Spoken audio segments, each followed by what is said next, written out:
Twitter pages as well as on my 4. Bags, a lot to get to here with the NFL, with Major League Baseball, with the NBA. We've talked about how it's such a great time to be a sports fan this particular time of year. I texted some of my buddies from college, like, man, the euphoria from the Braves couldn't last more than 24 hours before I was knocked down by some Packers news. Okay, but come on. That's not knocking down the euphoria from a championship. I mean, you got to savor this thing. Congratulations. Your team has done it again in your lifetime, but it has been a long time, 1995 since the last title. And now you're on the mountaintop, man. What does that feel like when you're starting to build that lead in Game 6? I mean, of course, anything's possible. That is the best, and I'll get into it, but the way the Braves won in that game in particular is the best possible way, in my opinion, to win a title. It's better than a walk-off or something dramatic coming at the end of a game where you're biting your nails the entire time. It is the best way to win a championship. We'll get to the Braves and Ian Anderson winning a title. We'll get to what's going on in Green Bay with Aaron Rodgers and not being vaccinated and popping a positive COVID test and now missing one of the biggest games, most anticipated games on the NFL calendar, okay, in 2021. We'll get into an NBA super team or teams that are in real trouble. And, of course, we've got our NFL Pick'em presented by Pick Six Vodka. It's all coming up on Honorado and Bagnardi. Let's go, Shawnee.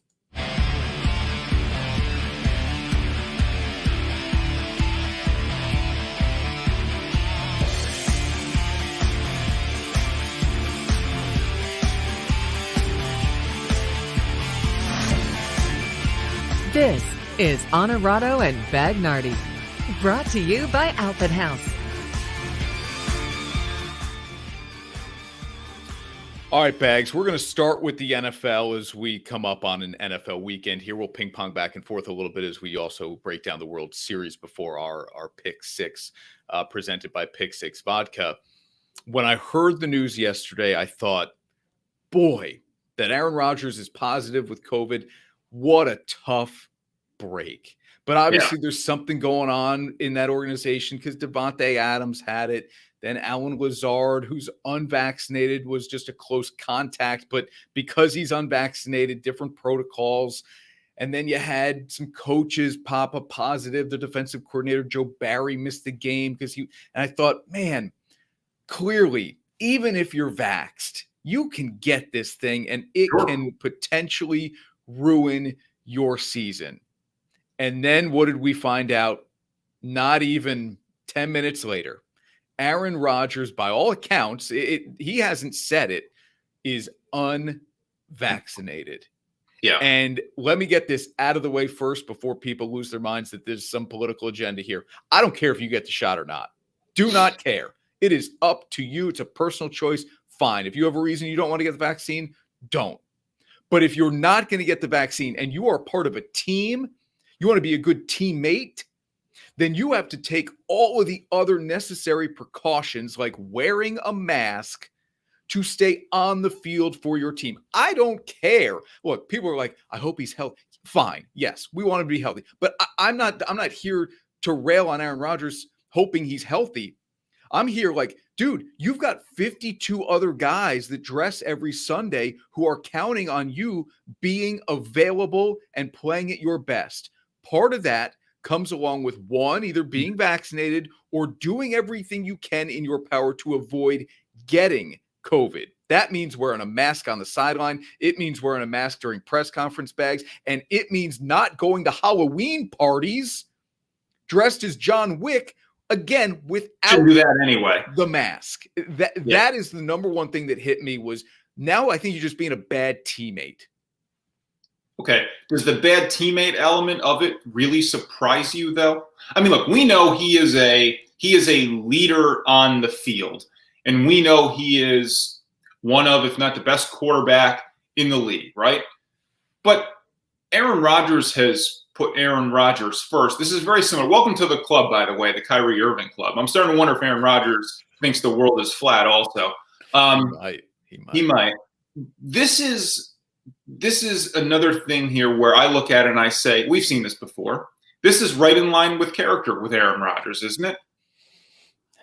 Yeah, it's too similar sounding. Yes. He's starting to feel to me like a complete clown of a guy. He really is. And we know, so when he answered the question, right, from the reporter in Green Bay about, is he vaccinated? This is back in August. Yeah, I'm immunized against the virus because he's taking some homeopathic treatment or something. This is somebody else who thinks he knows better, right? Yeah. I don't know why he thinks that. Did he read something online? Is he whatever? I don't know. Is he a doctor? No. Is he a scientist? No. So he doesn't. He's a Buddhist. He doesn't know better. Yeah. And a part of what's really frustrating about this pandemic to me is that a lot of the people who are up in arms about how it's continuing to drag on and on are the people who could have helped end it sooner by getting vaccinated and choose not to. So, look, I don't need to make it a political thing either, but you're right. This is about him just being a bad teammate, no matter how you look at it. And I agree with you. I hope he is healthy, but if he isn't, it's his own fault because he didn't get vaccinated. Andrew Wiggins of the Golden State Warriors didn't want to get the vaccine, and his teammates didn't bust on him about it. But it was like, hey, man, if you want to be part of this team, you got to get vaxxed because you can't play home games in our arena in Northern California. So what did Andrew Wiggins do? He got the vaccine because he wanted to play, because he wanted to be a good teammate. Right. Kyrie Irving's not a good teammate. We know that. He's made the personal choice to just say, you know what, I'm not comfortable. Fine. And I said in the newsroom too, I'm like, man, Aaron Rodgers, you don't want to get the vaccine. Opt out. Opt out. Don't put us in a position now as a team where we're 7-1. We've won 7 straight games. Home field really matters at Lambeau. That's an important distinction when it comes to the postseason. Now you're telling me you're not going to have him against Kansas City. Could be a loss. And you're telling me you may not have him next week because he may not test negative quickly enough to get back on the field for Seattle. You could be 7-3. And oh, by the way, on top of that, the league, I think, would be well within they won't do this, but would be well within bounds to suspend him. And now maybe you're missing more than just the 1 or 2 games. This is what bothers me, is it just feels too selfish. I get it. We're all selfish to a degree. This one just feels too selfish that, you know what, not going to get the shot. And oh, by the way, I'm not even going to do any of the NFL protocol stuff that an unvaccinated player would have to do. Yeah. To me, this is what this guy does, though. You know, it's in line with Aaron Rodgers, who I don't think is a good teammate. And it's frustrating because, to your point, you said what I was going to say. Home field advantage is critical. So, yes, you can have a good record and maybe afford to lose a game or two and, of course, still make the playoffs, as this team will. But if now you're playing, first of all, you could be in line for the 1 seed, which means you get the bye, which would be the most important. Right. But then, wait a minute. If you don't get that, let's go down the line, home advantage in a game. That's critical. That could absolutely be the difference in football above any other sport, whether or not the Packers get to play a game in December or January at Lambeau versus where else? Anywhere. I mean, you don't want to go anywhere else. You want to go at the Rams. You want to go at the Bucks. I mean, those 2 examples right there, your odds of winning that game drop significantly if you're the Packers. I'm not going to. Yeah, look, I'm not going to ignore the elephant in the room. I love that people want to chime in here. I get the powder keg that vaccines often become, but let's just address some of the stuff here, okay? Here's Stephanie. Do you guys have lives? No, we don't have lives. We're doing a podcast, okay, talking about sports. Do we have lives? Of course not. Look at us. Being vaccinated, you can still get it. Yeah, take the vaccines. Okay, we know you can still get it, and that was my immediate assumption was, what a tough break. Man, this really sucks because I assume he's vaccinated because he kind of told us he is. And then I thought Devontae Adams is vaxxed too, and he got it. And so what a tough break. But then it comes out that he isn't. Okay, Nikki, you say no vaccine mandates. I'm with you. But you know what? You want to be a good teammate, go around the facility in a mask, be in meeting rooms with a mask, all in the effort bags to just stay on the field so you can win games. That's it. The argument to me, I've seen this one a lot too. That, there are breakthrough cases, so you can get the vaccine and still get it. So why get it? Well, wait a minute. I get it. How does that make sense? If you're going to be up to 90%, let's say it's only 75% chance that it's going to protect you versus 0%. Okay, then there's still that 25% chance. So yeah, you can still, but wouldn't you want that 75% protection? But again, that's getting into the debate over vaccines, which isn't why we're here. But the issue is with Aaron Rodgers, for me, is he a good teammate? No, clearly he isn't. And it's not solely because he's not vaccinated. In my personal opinion, he should be vaccinated. And if he's not vaccinated, like you said, he should absolutely be taking all the necessary steps. But the problem is, with the pandemic, these two things go hand in hand. The people who don't want to get vaccinated seem to care the least about protecting others anyway. So they're not going to then go and take those other steps to protect themselves and to protect others because they don't care. They're just ignorant. They want no part of it. And those are the people, ironically enough, who continue to make this thing drag on and continue to have to make us all deal with those things that they don't want to have to deal with. Here's the big issue here. And look, Devontae Adams, who, again, the wide receiver of the Packers, is vaccinated. He couldn't get back on the field quickly enough because they were playing a Thursday night game in Arizona. He had the opportunity. I'm vaxxed. I can test out of this thing if I get 2 negatives within 24 hours or 24 hours apart. There just wasn't enough time between his positive on Monday game in Arizona on Thursday. But here's the deal with the NFL and why it was quickly apparent that Rodgers was not vaccinated, because the Packers immediately said, well, Jordan Love's going to start in Kansas City. The positive test came Wednesday morning. If he were vaccinated, he would have had enough time, presumably, to get 2 negatives 24 hours apart. But the Packers immediately said, going to be Love, because they knew he now has to play by the rules of an unvaccinated player, which is a mandatory 10-day quarantine. It doesn't matter if you're asymptomatic. It doesn't matter if you have 8 straight days of negative testing bags. It is a mandatory 10-day quarantine, which now puts him on the clock for week 10. Forget the Kansas City game. Right. Can he play against Seattle? And if he can, he's going to have to get to the facility at the earliest next Saturday, maybe Friday night. They'll figure out that distinction. But basically, you're going to say, you haven't been with us all week, 2 weeks now. You haven't practiced. Go play the Seahawks. Can he do that? Of course. I said to one of our producers in the newsroom, if they said you can't be with the team up until kickoff, I'd still have him on the sideline ready to go. Yeah.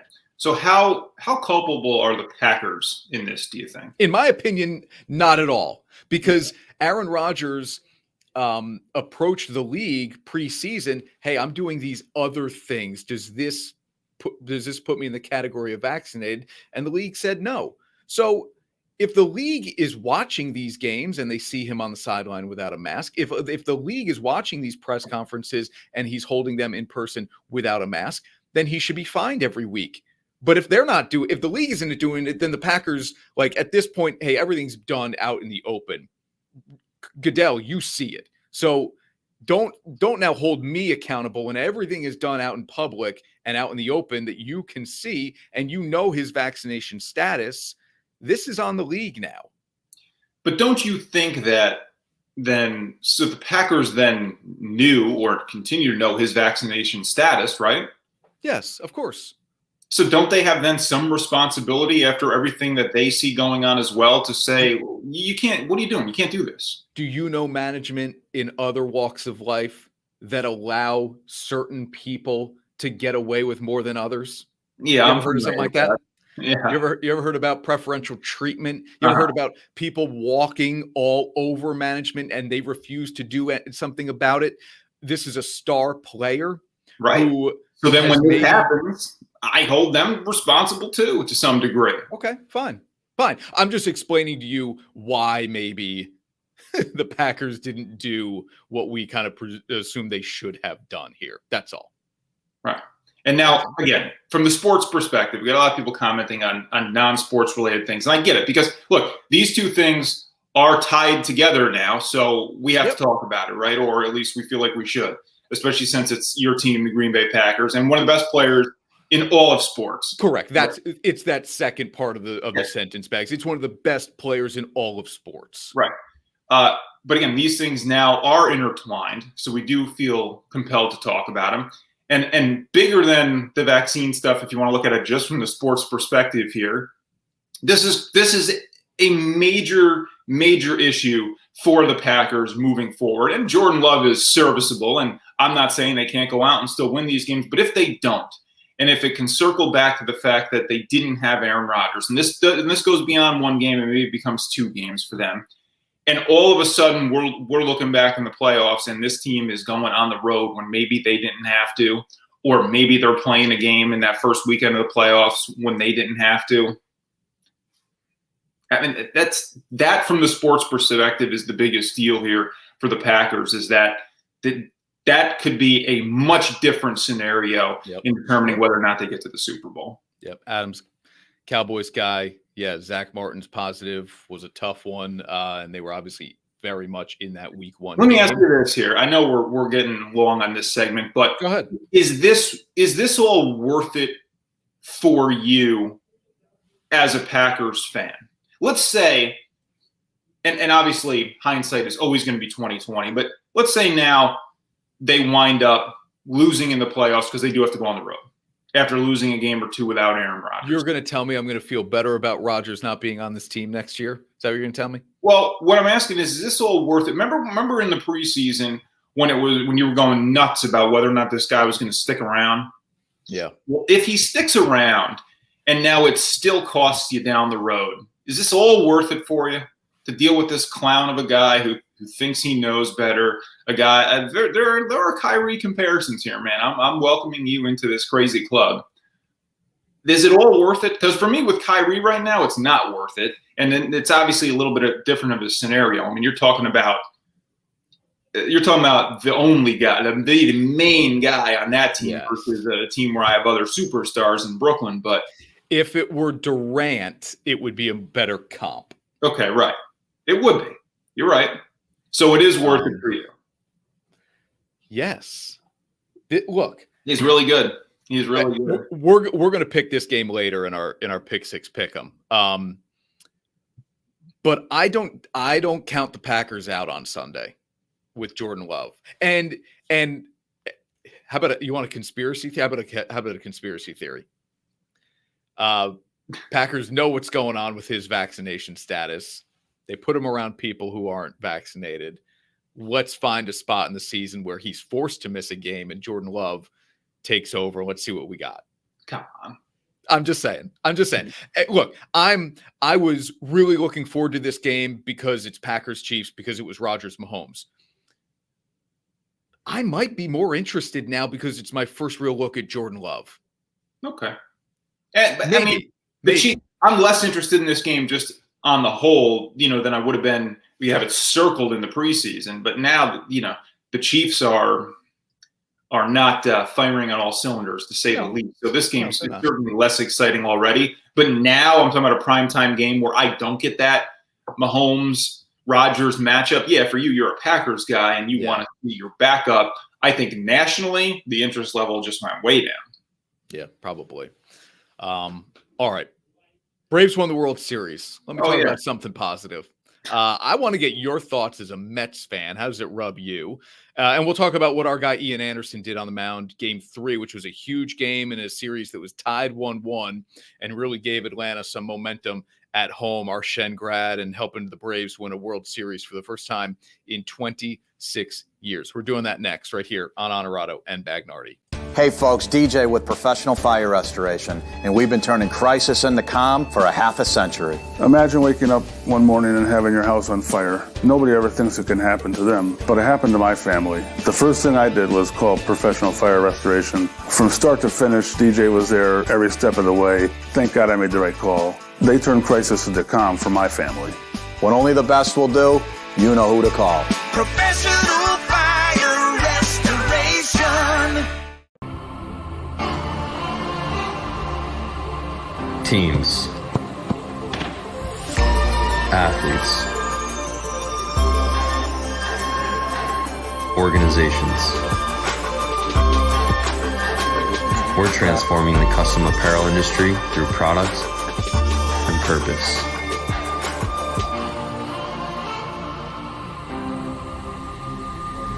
Claim your crown.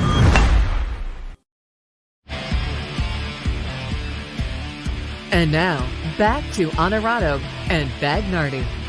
Brought to you by Alpin House.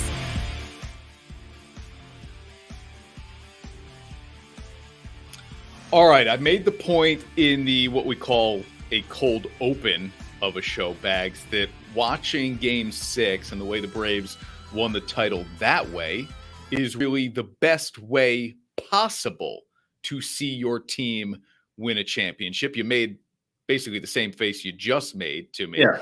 And I told someone else in passing, like, yeah, it's better than a walk-off. It's better than something dramatic. It's better than that kind of satisfying feeling in just the heat of the moment.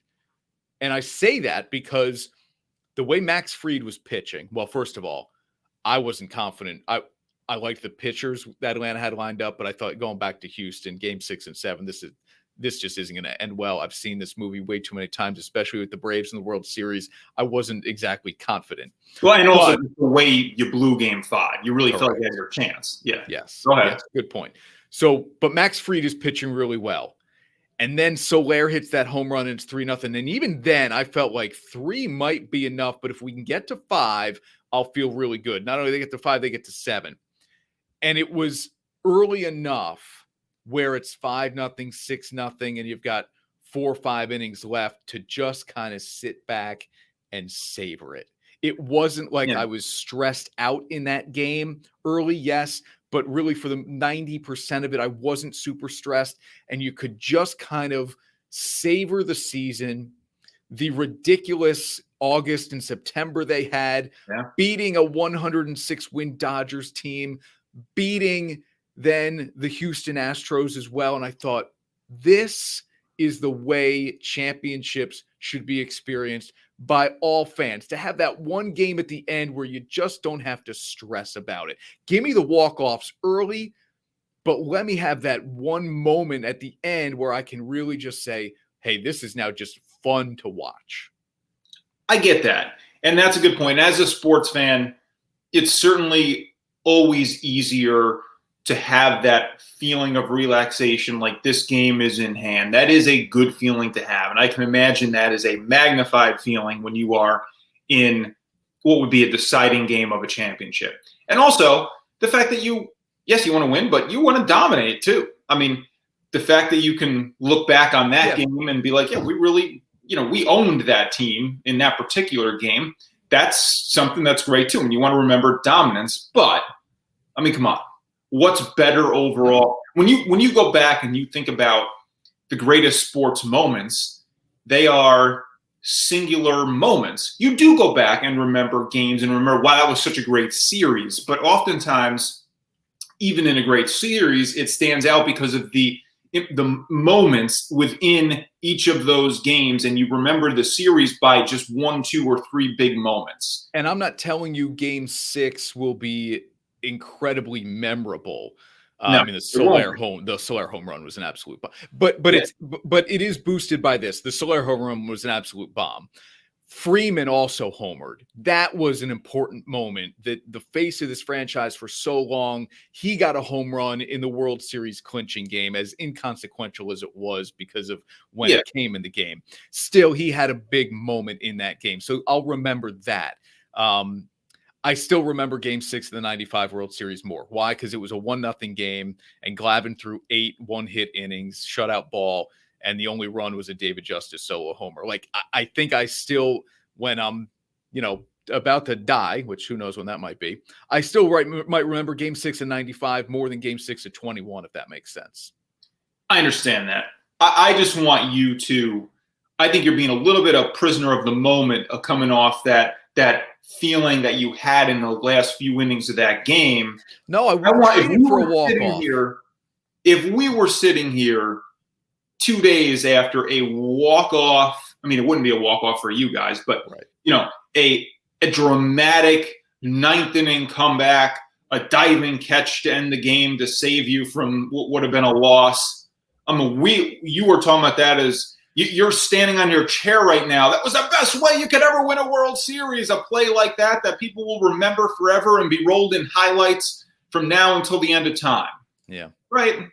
Maybe. Okay. You were going to ask me about my feeling as a Mets fan, right? So So the J-Man says congratulations. Sam is saying we got to get Ian on the show soon. Yes, indeed. We will have Ian Anderson on the show soon. He was terrific in Game 3, which obviously was a big deal for the Braves. Yeah. Go ahead. No, that's a good comment from Nick here. Is it cool for Joe Buck say it could have been Freeman's last at bat in a Braves uniform? Kind of puts a damper on it. I don't think so. In that moment, I didn't mind it. I did respect that on the field post-game, Ken Rosenthal didn't ask Freeman about his future. Like, just won a World Series. He's been through some really bad years in Atlanta in terms of wins and losses. Let him have the moment and worry about free agency later. But Buck, in what was a big moment, I think to put it in context, was good, I thought. Yeah. It didn't bother me as a Braves fan. I'm a Braves fan. It didn't bother me. No, well, it's hard to be bothered when you're up 7-0 in a deciding game too. But yeah, I didn't have a problem with it either. So as a Mets fan, it's hard to see the Braves win. But as I told you heading into this series, I know I find this hard to believe. I was rooting for the Braves, and it was more about rooting against the Astros, as we talked about. But even if that's the case, they're playing the Braves. So they're only the two teams. And that by default means I'm rooting for the Braves. And I was rooting for you. And of course, rooting for Ian Anderson, our local guy. Now, if we get Ian on the show, the biggest question I want to ask him, and I know what his answer will be, but I wonder what the truth would be, because they might not be the same thing, was a little part of you rooting for a Game 7. Because you're talking about really, I don't want to say cementing a legacy type of thing. He's so early in his career, but you talk about a defining game, a defining moment in your career. I mean, he arguably had the chance to be the MVP of the series, depending on how things could have gone in Game 6 if you go out and lay an egg, and then he pitches great in Game 7. I wonder if a little part of him, you're not actively rooting against your team. You want to win that World Series. No, and he and Max are buddies. But let me just shed a little bit of light on what he might have been thinking here, because I probably watched the broadcast differently than you did, Bags. I was dialed in, obviously, to everything that was being said.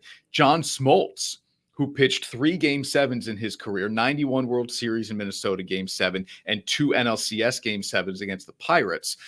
John Smoltz was the next guy in line in 95. If Glavine and the Braves don't close it out against the Indians in Game 6, Smoltz would have pitched Game 7. That would have then been his 4th Game 7. So maybe a little different perspective because he's already done it and experienced it. But remember, Ian started Game 7 of the NLCS last year against the Dodgers, so he's had the taste.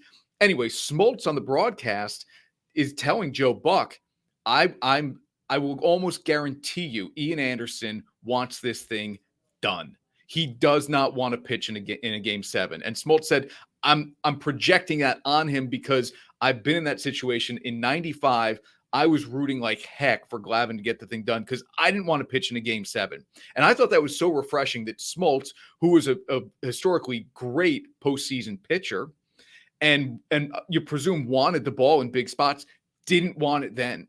Like, you just don't probably, as much as we say, like, these guys thrive on pressure, I don't know that a lot of NBA guys would raise their hand and say, yeah, foul me with no time left, and I've got to make 2 free throws to win the championship because we're down by 1 or 2, better yet, and I have to send it to overtime. I don't know that guys willingly root for that stuff to happen to them. They'll embrace it in the moment, but I thought that honesty from Smoltz was really refreshing. It is. And I know there have probably been times in games where guys have been on deck in the last inning and they're thinking to themselves, it'd be nice to see this guy in front of me just strike out so I can drive in that winning run. I'm sure it's happened, and it's all about the mental makeup of the athlete. You mean to tell me a guy like Jordan, if he was a pitcher, wouldn't want Game 7, the ball in his hands? But then at the same time, I think about that and I'm like, a guy so obsessed with winning like Jordan might actually just root for it to be done. But it's such a different type of comparison because he could always have the ball in his hand.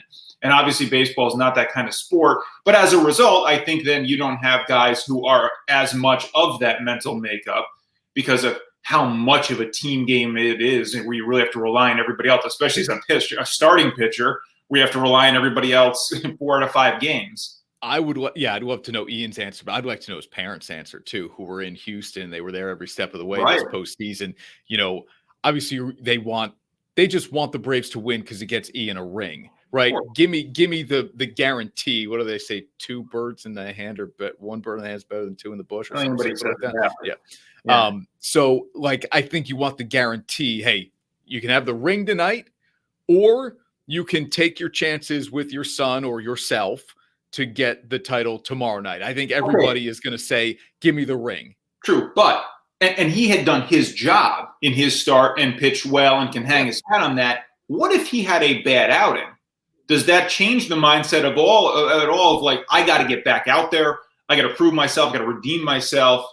And I want to show that I can be relied upon in the biggest spot. And he's been obviously a really good playoff pitcher in his very young career so far, but he has been a standout for this team.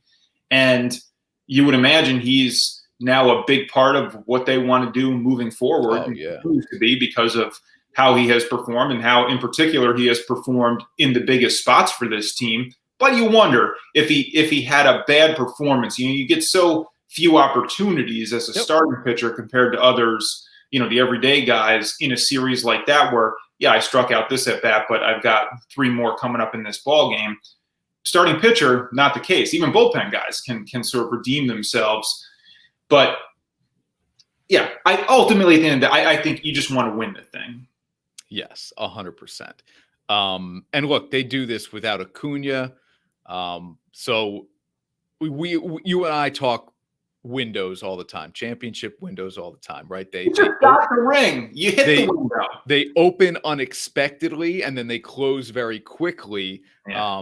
Sometimes they don't open at all. After last year's NLCS loss to the Dodgers in Game 7, being up 2-0 and 3-1, I thought this, and then the way Atlanta played most of this year, they didn't even go over 500 bags until August 7th. They lose really their best player in Acuna for the year. I know Freeman's great, but Acuna was leading the NL in WAR at the time of his ACL injury. And you just think, well, not going to happen this year. And I said it to everybody, even if they get into the playoffs, they're not going to make a lot of noise. And look at what they go and do. And so now what do you do as a fan? You inflate it. I'm texting my Braves buddies who live down south. Here's what the lineup should look like for next year. Can you imagine how good we'll be next year if we can keep this intact, and maybe we can win, 2 more in the next 5 years? You get yourself crazy, and they won't. My guess is they don't win another one for another 25 years. Well, hopefully it won't be that long. All you can hope for in any professional sport is to be competitive enough to have a chance. You want to be, there's an upper echelon of teams going into any season, and you can occasionally get that outlier who just surprises everybody. The Giants as a wild card team can run the table and take down the undefeated Patriots. But for the most part, going into a season, you have to be in that upper echelon, the top 5 to 7 teams in your league. You generally have to stay healthy. You have to check a lot of boxes. And obviously only one team every year gets to check all the boxes, so it's really, really hard to do. But you can't look ahead, man. You gotta savor this one, because next year is so far away, and anything can happen where you just don't check a box, and now it's like, well, there goes our chance at a dynasty. No, this has got to be something you savor right now and really enjoy it, man. I am, but the immediacy of a Freddie Freeman free agency, has you look. I think here's my just thought on it. He will stay with the Braves. Why wouldn't he? Because he'll get offered more years and more money from other teams. I guarantee. I mean, his money. He's doing fine. Don't you want to run that back? Look, I'm telling you, he will come back. Yeah, but I think so. But if the Braves offer him 4 years for 100, and the Yankees come in at 6 for 160, you're talking $60 million. That's a lot of money. Or the Red Sox. I mean, I think the Red Sox and Yankees will both be players for Freeman, or at least they should. If they're smart, they should be heavy, heavy players for Freddie Freeman. and then let's see what decision he makes. If I'm telling you it's not 10 million, 50 to $70 million difference here, that the Braves just aren't going to go beyond 4 years. I don't know if they will. And I don't know that you'd go above 25 if you're Atlanta. He's 32 years old. So again, he's going to take a discount to stay. I believe that, but I don't think it's going to come easily. Okay. Well, I hope he stays. Even as a Mets fan, I hope he stays, because when you have the team that wins it all in your division, in a lot of ways you want them to run it back. You want them to be there so you can feel like, okay, like let's go. In years past, if teams have been really good, I'm okay. You know, you want to lose Bryce Harper, that's fine. Of course, you know, they lost him to within the division, so that wasn't helpful. But yeah, the Phillies stink. Yeah, but it's like, okay, you're normally okay with like just a good team getting a little bit worse, but a championship team, no, let's leave them out here. Let's see what we got. I like this question for you. Baseball, the only sport where the playoff team with the fewest wins in the regular season. So the fewest wins to make the tournament, if you will, to make the playoffs. 88 was the number for Atlanta. That was the lowest of any team that made the playoffs this year.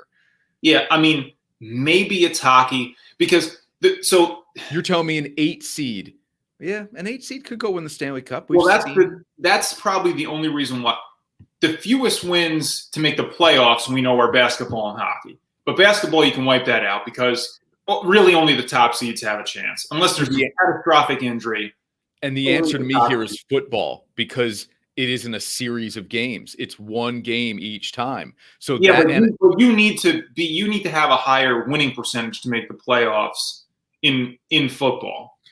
Bags, I'm just saying, this is not fewest wins overall in the regular season. The Braves had the fewest number of wins in the postseason pool, and they won the title. So an NFL team could win 8 games, but go win a Super Bowl because they only have to win 1 game at a time. They have to win like 4 total games. If you're a baseball team, you got to win what? 16, 3, 7, 11, 15 games.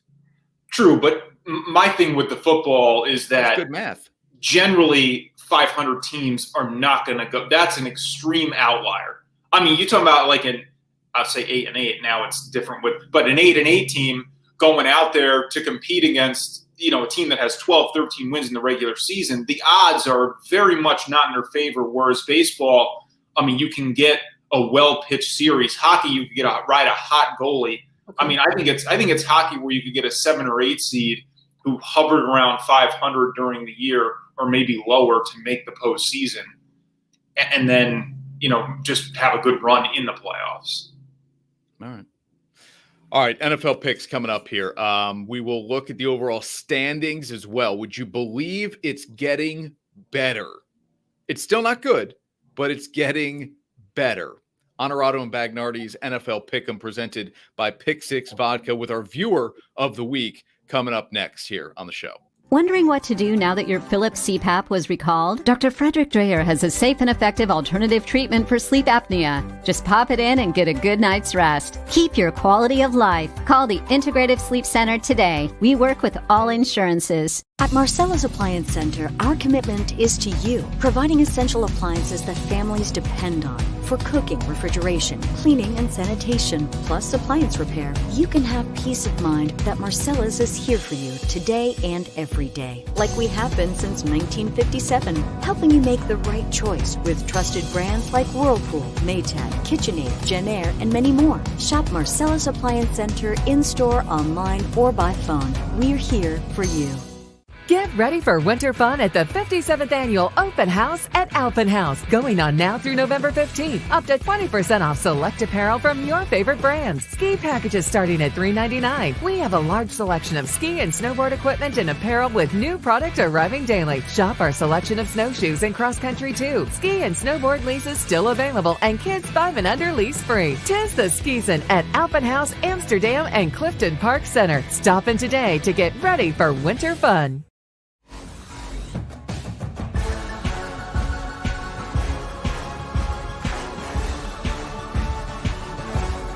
And now, your weekly NFL Pick'em, presented by Pick Six Vodka. All right, Bags, each and every week, not only do we try to give you winners on the field, we like to give you winners as to where you should hang out and watch NFL football, or if you're just going to hang at home to watch games the way I do, with a little Pick Six Vodka, we like to give you a spot that's good to go shopping. So on the docket this week, Bags, week 9, how about Swifties and Delmar? Yeah, Juniors, you know that spot. I know you I do know that spot. Events, good spot. Juniors in Albany, new to the Pick Six Vodka family. Welcome, Juniors in Albany. Tipsy Moose in Latham. Our boy Robbie, that's a great spot. How about Legend Sports Bar? And if you want to just kind of hang out at home, man, go for it. We certainly approve that. East Side Liquor up in Saratoga. I'll give you one more here too, Bags. One more to hang out. Yeah, King's Tavern is a great spot in Saratoga, just because we're talking Saratoga. King's Tavern's a great spot in Saratoga Springs. The Fitch brothers getting it done, man. I love King's Tavern, right across from the racetrack. I was going to say, what's bad about this is like you name the first one, and I'm like, oh, that's a good spot. Now it's like if I don't say it after every single one, the sponsors are going to be like, you give them an extra thing. And maybe you get a Swifties endorsement out of all this. Maybe. They're all good spots. Thank you. They are all good spots. All right, here's the first game. And oh, by the way, it's happening. We do the show live on Thursdays, people. So if you're watching Saturday night, we were live, but you're still watching us, and we appreciate that. So yes, you have that Back to the Future almanac that tells you who won already. Jets and Colts, Bags. How about your boy? You now have a franchise quarterback with the Jets. I do? Okay. So the thing about the Jets is I believe I'd have to do a fact check on this, which I will not take the time to do. But I think every time I've picked them, they have lost and not covered. Every time I have gone against them, they have either won or covered. So that tells us, obviously, here that you are going to go with India. No, you're not. Nope. Nope. Because at the end of the day here, I feel like they have to cover this spread. I'm starting to like what I see. Despite the fact that this pick will burn this team, I'm not overwhelmed by the Colts. And 10.5, I know it's on the road. 10.5 just seems like a pretty big number for me where, okay, if the Jets win, I'm good. You're going to give me that many points, and that's it. They can win outright, too. So there's a lot of wiggle room here. Win outright or give me up to 10.5. I like the half, too. That was a big difference here. If this was 9.5, if it was just 10, 10.5, let's go. And by the way, our guest picker this week is Jason Pulatsky, and he is on the Jets here as well, Bags. We'll kind of – I'm not going in order. I don't always go in order. That's the problem. We need somebody else, we need a third person to keep this show organized. Because I would have shown you last week's results and the standings going into this week. And now how do we build it? But I'm already into the games. I'm already into the games, people. It's not going to happen. No. All right. So we just keep going here on the game. We are all on the Jets. Wow. Long live Mike White. Here we go. Raiders and Giants. Vegas 3.5-point favorites on the road. I will tell you that my immediate thought on this game was Giants. I took the Giants in Kansas City on Monday night. They got it done for me. That was a big game. That was a big game, and I'll show you why coming up in a little bit. But this Giants team is in every game. And they, to Sam's point about the Jets, they can win this game outright. Right? West Coast team, if you will, with Nevada being West Coast, coming east to play a 1:00 game. Daniel Jones isn't turning the ball over like crazy the way he did a year ago. This team, the Giants, will be in games, and I think they have a chance to win this game, and that is why I was on the Giants from the start. Let me add this element now. Ooh, you're on an island. Mm-hmm. Let me add this element now. Henry Ruggs situation.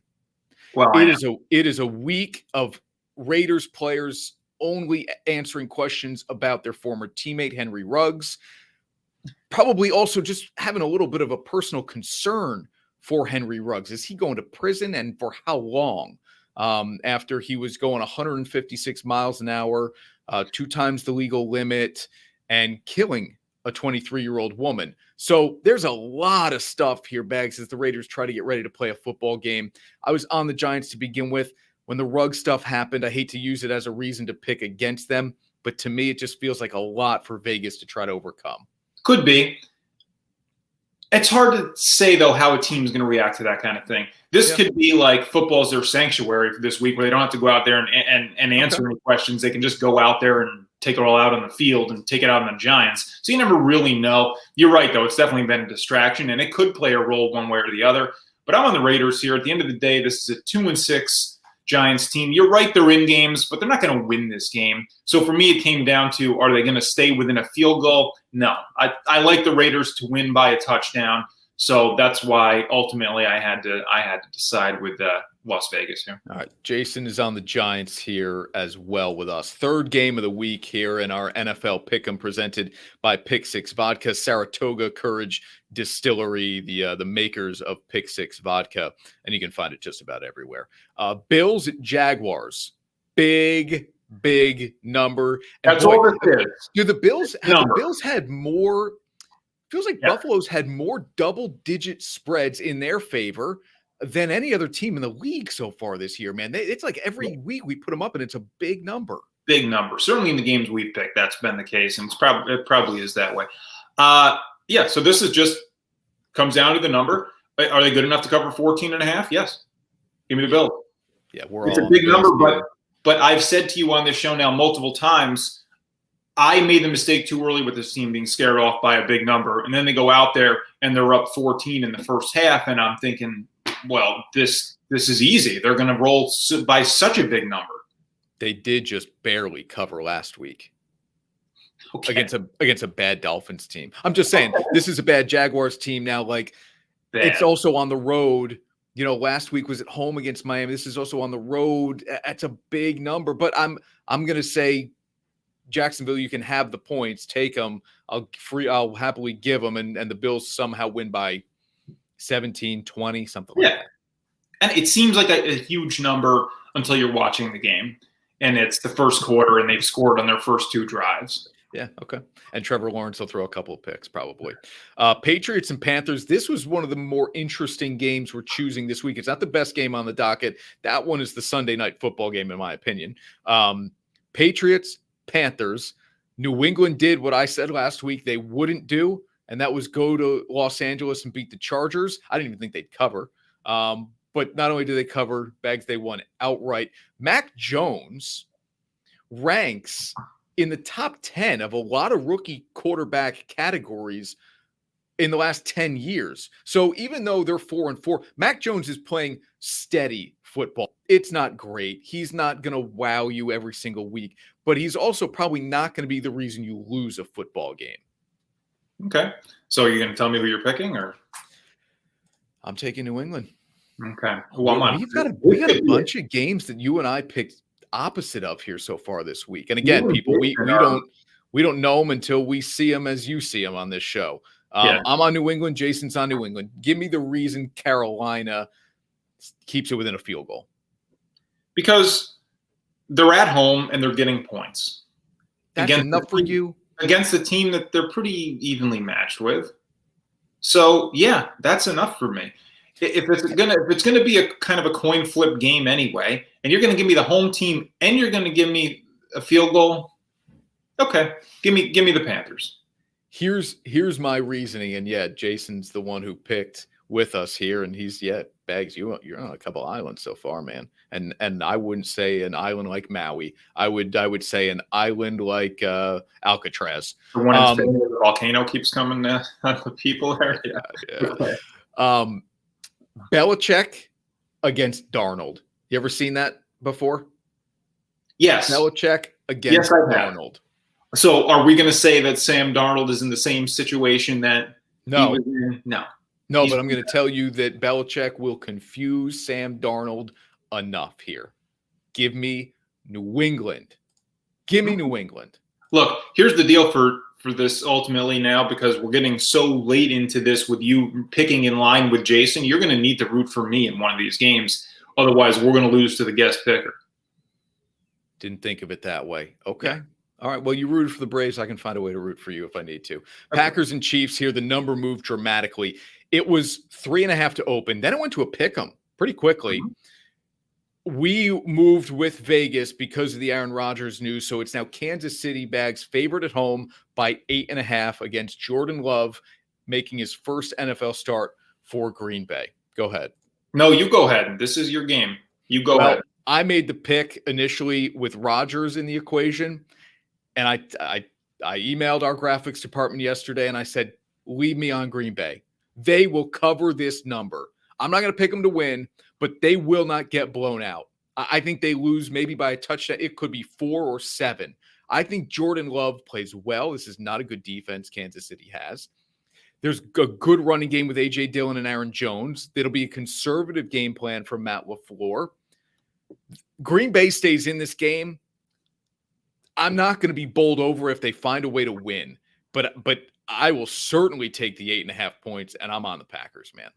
So this is one where I emailed our graphics guy and flip-flopped. I was on the Packers, and I said, whoa, wait a second. They're not going to have the best player in the world.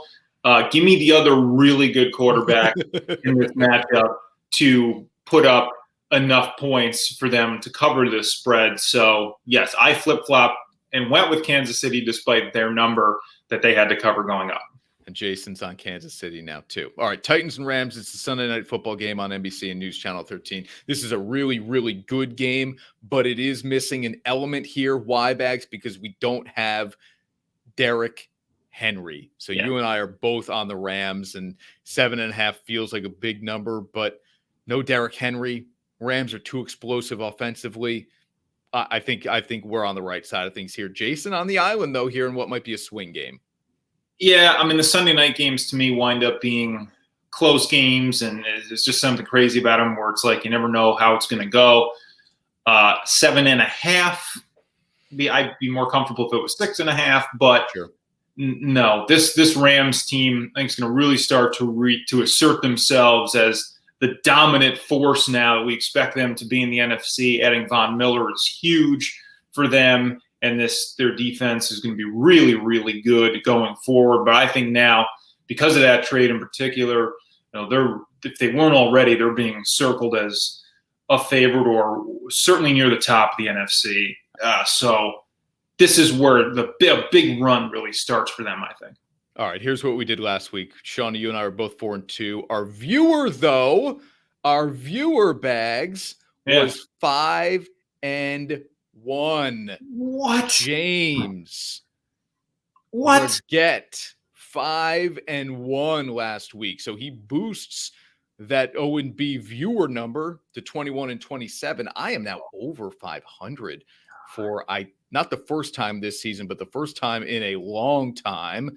And you had another 4-2 week as well, Bags. Here's the recap of our picks this week. We're all on the Jets. Jason and I have the Giants. Bags are on an island with Las Vegas. We're all on the Bills. Bags, another island with Carolina.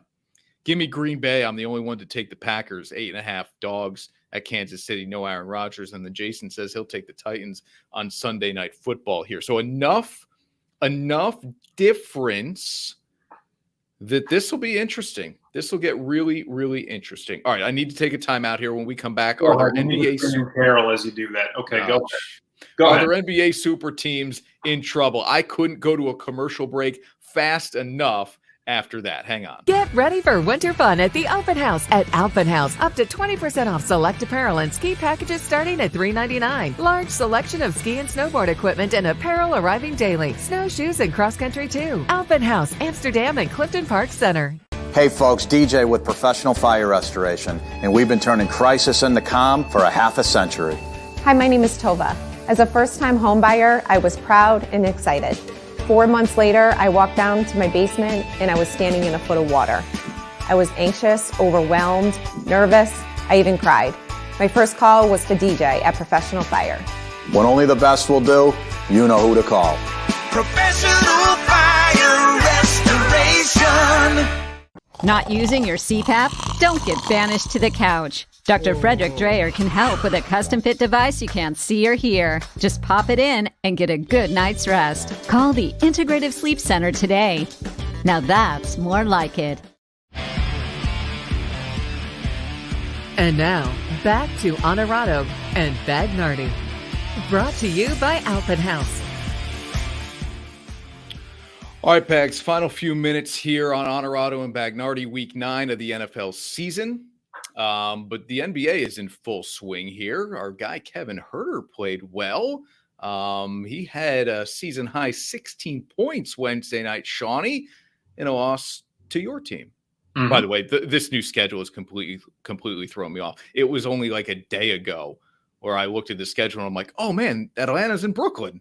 We should be there. We weren't. No, yeah, you're all messed up with your morning shift. You gotta figure something out there. So what? You're going to talk about a super team in trouble? Lakers. Now they have a 3-game winning streak. They started 2-3. Are the Lakers? Well, first of all, let me ask you this: in the few minutes we have, are the Lakers a super team? I guess they are, because it's Westbrook, LeBron, and AD. What in your mind? You got to have 3 multiple time all-stars. I hate using the word superstars here to constitute a super team. Yeah, three's a good number. I mean, it's sort of an era. It's been an era of big threes. I mean, you can trace big threes back to Magic Johnson, but basically since Garnett, Pierce, and Allen, it's been a big 3 league since that team up. But you wouldn't call Milwaukee a super team, right? No, I wouldn't. You wouldn't call Phoenix a super team? No.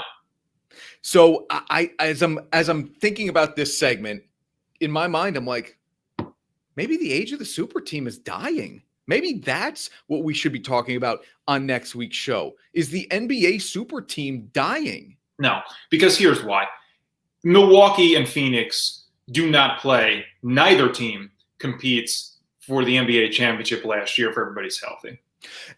Okay, and I don't even mean that in the context of Milwaukee and Phoenix. I mean in the context of it feels like there are fewer and fewer super teams forming.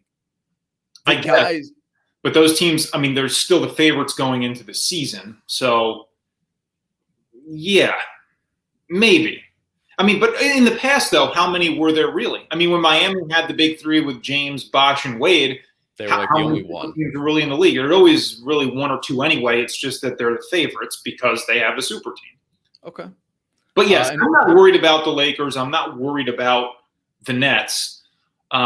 I'm really curious to see what happens with Brooklyn. The new mayor, the mayor-elect, doesn't take over till January, but he's talking about maybe they would change the vaccine mandate at that point, and I wonder if that would allow for Kyrie Irving to play. But if he's not vaccinated, he shouldn't be out there anyway. We talked about this rule, and I know we only have 30 seconds here, but it's an odd rule to me that he would be allowed to play in road games, right, for the NBA. He could play at Boston one night, get the whole team sick, and the Celtics go to the Garden the next night, and they're playing in New York, and they get the Knicks sick. It makes no sense.